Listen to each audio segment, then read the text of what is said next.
Hari Om Tat Sat. Welcome to Swami Jyotirmayananda Society, our journey to self realization. Please subscribe for the mystical meanings and to enjoy daily satsang. We are currently exploring the book Advice to Householders, authored by Swami Jyotirmayananda Maharaj, narrated by myself, Swami Nikhilananda. In today's satsang, we are starting a new chapter on how to harmonize your life. So, those who study the Upanishads and other yogic scriptures are often confused because there are seemingly two types of teachings in the scriptures: teachings that extol the need of sannyasa or renunciation, and teachings that glorify selfless action or karma yoga. An aspirant wonders, should I renounce my job and family and go to the Himalayas, or should I remain as a grihast or householder? These are fairly common questions for aspirants as they advance in their spiritual practices. Similar confusions plague spiritual seekers of every religion. When Christians read the injunction of Lord Jesus, seek ye first the kingdom of heaven, they wonder, but how am I supposed to do this? Many say, I'll seek the kingdom of heaven when I get older, when I don't have anything else to do. What's the rush now? The kingdom I'm living in right now looks fine to me. An aspirant must understand the important fact that spiritual movement is an enrichment to one's daily life. To grasp this more fully, imagine that there is a tree in a forest that wishes to express itself more fully and become more beautiful. One day the breeze brings in a message: bedeck yourself with flowers and make yourself colorful. Then, right after this, the tree gets another message: don't do that at all, it's nonsense. What you must do instead is to try to send your roots as deep into the ground as possible. The two suggestions seem contradictory, and the tree is confused. Should I attend to my roots or should I concentrate on blossoming? A dilemma indeed. The fact is that both alternatives are two aspects of the same process. Finding one's roots, however, is the more important one. It is towards your roots that you must direct your self effort. If the tree were to send its roots deep into the earth and find a virtually boundless reservoir of water and nutrients, it would then enjoy great health and beauty. Similarly, if a person were to find his roots in God, the divine self, everything about him, including his personality, his relationships, his business affairs, his role in society, would be transformed and he would be truly prosperous and successful. Furthermore, when a tree blossoms, it not only becomes beautiful but fragrant as well. Indeed, its fragrance drifts beyond the tree and permeates the entire atmosphere. Similarly, when you enrich yourself through spiritual attainment, your personality wafts a fragrance that is heavenly, and your contribution to the world becomes unimaginably great.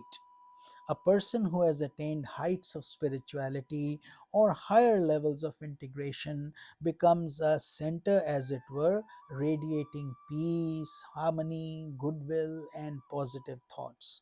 All these emanate from him like the fragrance of 1,000 flowers. In order for you to send your roots deep into the bedrock of wisdom, three things are important. You need to have a profound insight into what liberation is. What does it really mean? You need to make it your goal, and you need to practice the techniques that lead you to the goal with great patience and perseverance. You gain insight or knowledge by studying the scriptures through the medium of satsanga or positive association with the wise. When you study the great scriptures with patience and under proper guidance, you realize that the goal of cosmic consciousness is not far away. It is deep within your own heart. The fact is that you are essentially divine. Every religion declares that in its own special way. In the Vedantic tradition, however, this is spoken of with particularly great favor. Tat Tvam Asi, thou art that. Does not the Bible say, I and the Father are one? The kingdom of heaven is within you. Know ye not that ye are gods? Everywhere the scriptures are telling you that you are essentially divine. You are not the personality that you think you are. In fact, you are already rooted in God. It is just a matter of discovering this truth, this essential truth. Without God, how can a person exist? Human life has never really been in the hands of the ego. How could ego guide all the intricate mechanisms of your body, the details, the minutiae? How could ego control even a single cell? Do you know when you are in the most peace, blissful state? When you sleep. Why is that? Because your ego is absent at that time. And when we wake up, the ego continues to play its monkey tricks. When you begin to reflect on the things that you hear through satsanga, you realize that your deeper roots have always been in God. Without God, you cannot exist. Every breath you take is a debt to Him. God is not something or somebody completely apart from you, existing somewhere in the vastness of the universe. God is your innermost essence. The Upanishads have presented this teaching in the form of questions. Who is the mind of the mind, the eye of the eye? Who is the knower? Who is the seer? As you begin to understand and develop these insights, you realize that to find God, you do not have to go anywhere. All that is involved in finding Him is changing the pattern of your mind. The Upanishads declare, Mana eva manushyanam karanam bandho mokshayoha. Mind is the cause of your bondage, and the same mind is also the cause of your release, your freedom. When you still the mind and free it of the burden of unconscious complexes, you get an immediate revelation that you are not the ego, you are not this perishable personality, you are one with God, the divine self, and because of this, nothing can shake you. In Yoga Vasishtha, it is written that even if there were a great catastrophe and the whole earth were to explode, causing burning embers to rain down everywhere, you would remain unshaken if you had the experience of being rooted in God. This poetic imagery shows the feeling of invincibility that can be awakened in an individual when he realizes that his roots are in God and have always been in God. Integrating your life in a harmonious way. The Bhagavad Gita, which is one of the most important scriptures of yoga, outlines four great paths to the revelation of truth, and those are action, meditation, devotion, and wisdom. Blending these four harmoniously in daily life gives one the best techniques for attaining self realization or mukti, liberation. And these four are also known as the yoga of synthesis or integral yoga. And as you can see in our logo in the back, the four are clearly explained in Hindi as well as in English.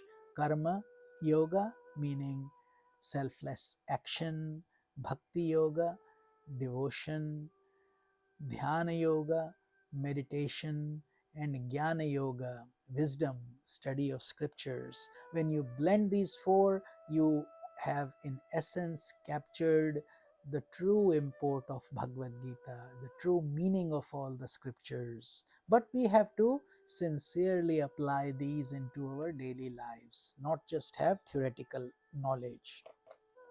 The path of action. The path of action is referred to as karma yoga in yoga philosophy. It implies that you develop an attitude of worshipping God through the duties that you have to perform. There are two kinds of duties, broadly speaking, those arising out of your family situation or your job. So it is your responsibilities in your daily life. So that's one. And then there are those related to your eagerness to serve humanity. At a very advanced stage, everything you do can be thought of as a service to God. Work is worship. But until that spirit develops, you need to promote selflessness and let your actions reach out beyond the needs of your own personality or that of your relatives. You should always have a project that will help other people. Ask yourself, what is it that you can do best for other people? Marshal the special talents that God has endowed you with and serve others. Of course, the Vedic tradition offers a wonderful outlet for doing this by encouraging aspirants to spend time in an ashram and to serve its spiritual mission.